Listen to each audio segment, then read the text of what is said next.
Okay, up. Hello and welcome to Goma at Home. And today, we're cooking fruits in season. Ano ba yung fruits in season? Ibig sabihin, yung mga fruits na nagbubunga at a particular time of the year. And this year, at this particular time, ang daming santol nowadays. So, ang gagawin natin today sa kitchen natin, we are going to cook sinantolan. Okay? So, more! Kailangan pa natin. Hindi pa. Alright, dami dito. Okay, so simulan natin yung pagluto natin ng sinantolan. Siyempre, when you prepare sinantolan, kailangan lang naka-arrange lahat ng mga ingredients mo. And the basic ingredients are liempo, we have our garlic, onions, tapos lagyan natin ng sili, lagyan natin ng konting bagoong, and of course, importante dito, yung tuno. In Bisaya, we call it tuno, pero sa Tagalog, we call it kakanggata. If I'm not mistaken, itong sinantolan na to, it's either Pampanggenyo dish or a Bicolano dish. Kasi nga, Bicolano, isipin mo kasi merong gata.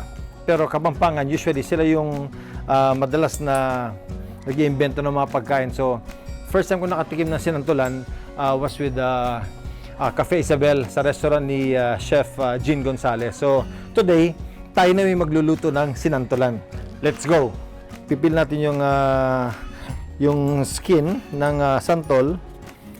So, hindi mo naman gustong kainin yung rind nito kasi baka mapaklato, hindi natin alam yung lasa. But ang ginagamit na natin dito is just the meat, no? And then yung seeds niya, pwedeng itabi mo lang sa gilid and then pwede mong kainin afterwards. So, yan. Siguro we'll prepare about mga 5 of this and then i-food processor natin. Alam mo dati nung, ito na naman ako, alam mo dati nung bata ako, paglabas mo ng school, no? Ang dami nagbebenta ng mga fruits, yung binabalatan nila in front of you. May mangga, may santol, ayan. So ganito sila, no? Ganito sila magbalat ng santol, pero magaling talaga sila magbalat. Itong santol, siyempre tropical fruit to, no? Pero sa English, ang tawag nila dito sa santol is cotton fruit. Kasi parang nga namang bulak yung seeds niya, 'di ba? Take a look at it. Pag binuksan mo siya, yan Sabi yung consistency niya. Parang nga siyang cotton, kaya siya tinawag na cotton fruit, Pamis. Sarap. I remember, some people, pag kumakain sila na ganito, nilulunok na nila yung buto But I'm scared kasi baka sumabit dito, ma-choke tayo. So, the best is, just eat the seeds, yung meat niyan, then tapon yung seeds. Or, if you have to throw the seeds, throw it dyan sa gilid-gilid para may possibility na tumubo yung santol. Good. So, mag-peel pa tayo. Pag magla-lunch tayo, ito yung titirahin natin mamaya for lunch. So, what we'll do now, tanggalin natin, separate natin yung seeds. Separate natin yung seeds at saka yung meat niya, no? Open it. Take the seeds. Matalon na. Okay, buhay pa itong santol, Let's wash your hands. So, all the seeds, tignan sa platito. If somebody wants to consume this later, go ahead. We're going to chop our santol meat, no? Para sa ilalagay na sa food processor.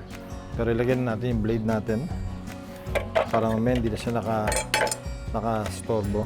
Yan. There you go. Just chop it roughly. Yan. Or if you don't have a food processor, pwede mo naman, Pwede mo naman na tadtarin ng pino yung meat ng santol. Okay.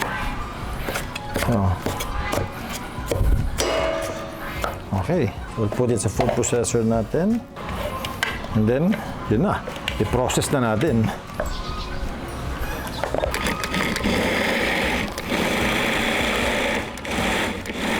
Pulse mo lang para yung mga malaking pieces niya papasok sa ilalim. Yan.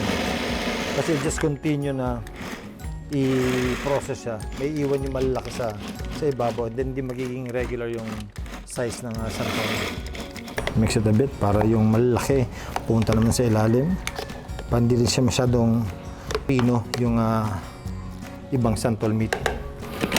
Go. So what we'll do next, get a cloth, and ilalagay natin lahat ng na-process natin na meat ng santol. And then, squeeze natin, pipigayin natin para mawala yung juice niya kasi medyo may konting pait ito. So, para mawala siya, tanggalin natin. Ayan. Take this out. Okay. So, ilagay na sa cloth and then babalutin natin siya na ganito. Roll mo lang. Roll. Okay. And then, pipigayin natin siya. Yan. Pagpiga mo dyan, matanggal yung mga juice niya. Kasi yung most ng juice ng meat niya baka mapait. So, see? Okay, good. The nice thing about this, paglabas ng juice na yan, ang i-absorb naman niya yung flavors ng gisa natin and yung coconut cream. So, we just leave it there. Okay? And then, mamaya natin bubuksan yan. We'll put this skillet here. And then, mag-gisa tayo. Putulin mo natin yung baboy natin.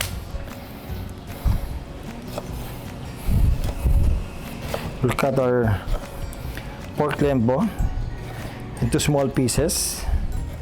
And then, ito yung pamamantikain natin mamaya. Yan. Siyempre, the more, the merrier.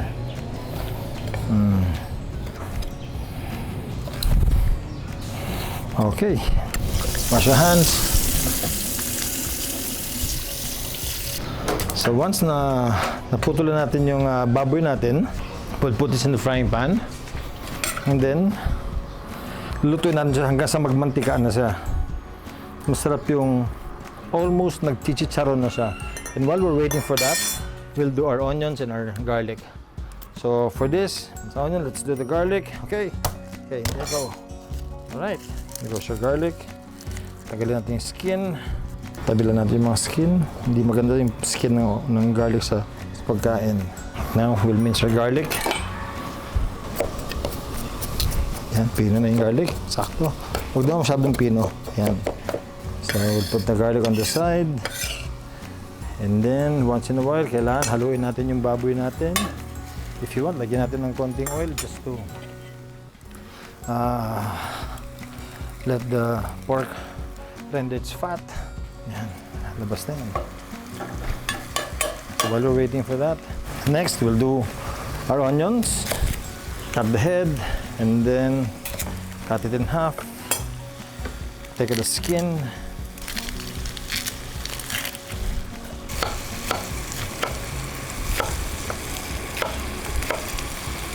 Pag-cut ng onions, hindi natin kailangan masyadong maliit. So, cut it just like this. Sakto na siya. Yan yung onions natin. Other side also.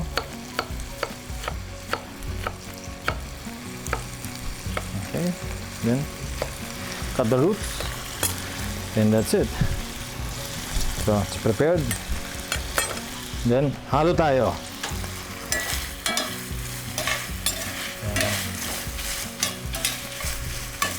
So while we're waiting na mag-chicharon ito, tuloy naman natin yung sili. So we have sili here. It depends on how spicy you want the sili to be, no? For this one, siguro lagyan natin ng mga 5 siling labuyo. Tanggalin natin yung stem. And then, we'll cut it na pino. Yeah.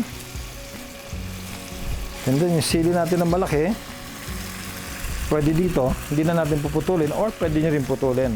Kasi iba naman yung flavor nito. This is the same sili na ginagamit natin for sinigang. So for this, we'll put in mga 3 later pero hindi ko na puputulin. Ilalagay ko na siya na ganyan. So now na malapit na maging parang chicharon yung baboy natin, we will now add our onions. So this is 1 whole onion. If you notice, inuuna ko lagi yung onions kaysa sa garlic. Paano kasi yung garlic ang daling daling masunog ng garlic, so it cooks so fast, no? Dali siya mag-brown. And if it becomes too brown, magbe-bitter naman yung taste niya. So So, when it's almost cooked now, then that's the time na ilagay natin yung garlic. Yan, put lots of garlic. There you go. And then, sama na natin pati yung sili. There you go. And then we'll put some salt and pepper just to taste and bring in more flavor. There you go. Some crushed pepper.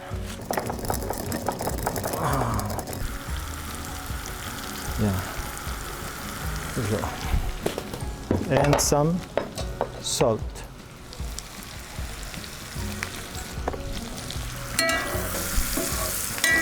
At this point, pwede mo na tikman yan kung tama na yung saltiness ng ng baboy natin.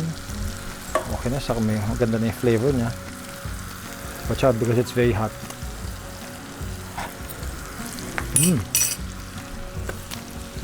Good.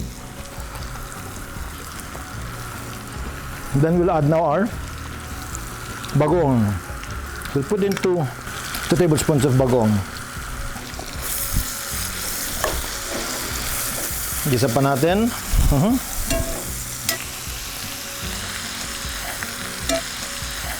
So, lagi na siya. We'll put in our santol. There you go. Then we'll put it in medium heat. Na natin siya. Medium heat. There. See, it's dry. Now na medyo dry na yung santol meat, i-absorb naman yung flavor na ng gisa natin. Okay, there you go. Let's mix it.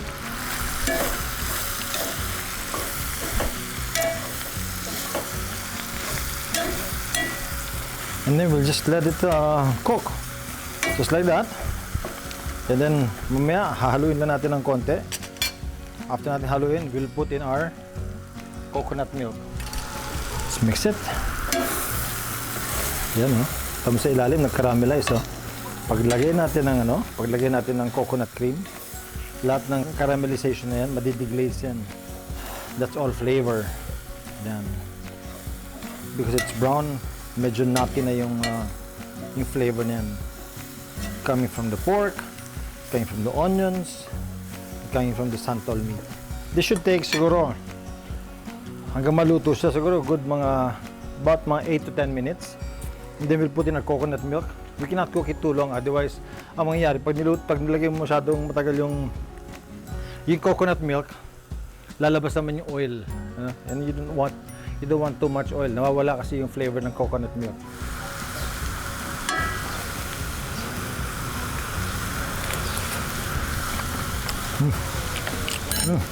Good. So now that the santol meat is cooked already, ilalagay na natin yung coconut milk natin. We'll put in about 2 cups of coconut milk. Isa sa mga favorites ko rin ito Sugsod ng coconut milk na ito See how fresh it is, how thick it is, and then ang bango. I love drinking it. Wow. Whew. Sarap. Pour in our coconut milk now. Yeah, pour in the side. Yeah. Okay. Let's leave some. Bakit? Kasi masarap inumin ito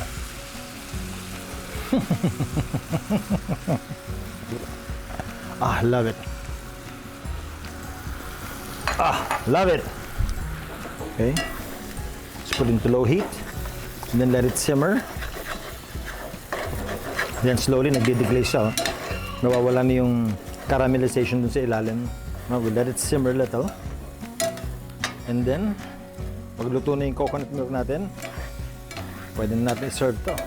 So let's just let it simmer for mga 5 minutes, and then after that, we're done.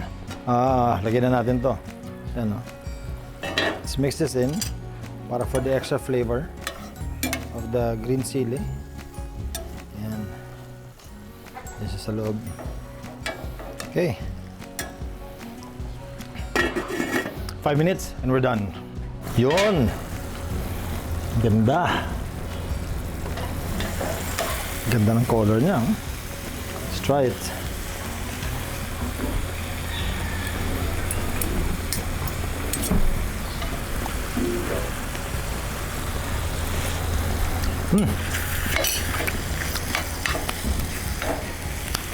It's a little more salt then. Okay. So it's okay. Off. We're ready to plate this. Sakto. Malaman mo pag luto na siya, pag malapit na lumabas yung oil coming from the coconut milk, then from that time, pwede mo na isara yung stove mo, and then we can begin plating this. Let's plate it.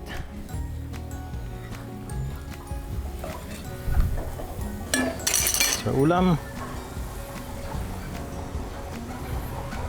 Here you go. So here it is, ang sinantolan.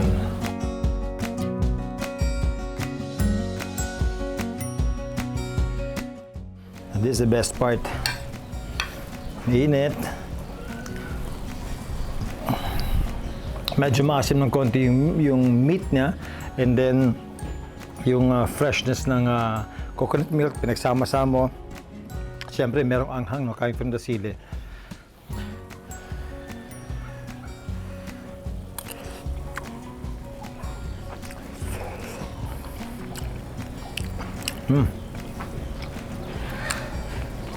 Sarap.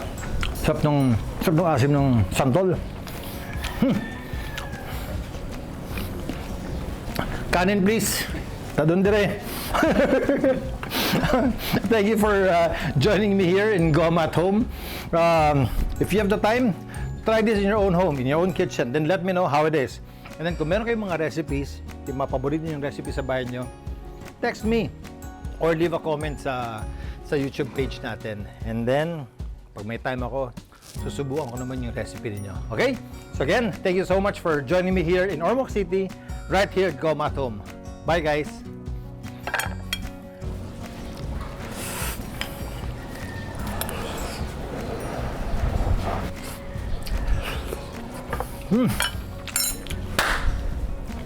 Good!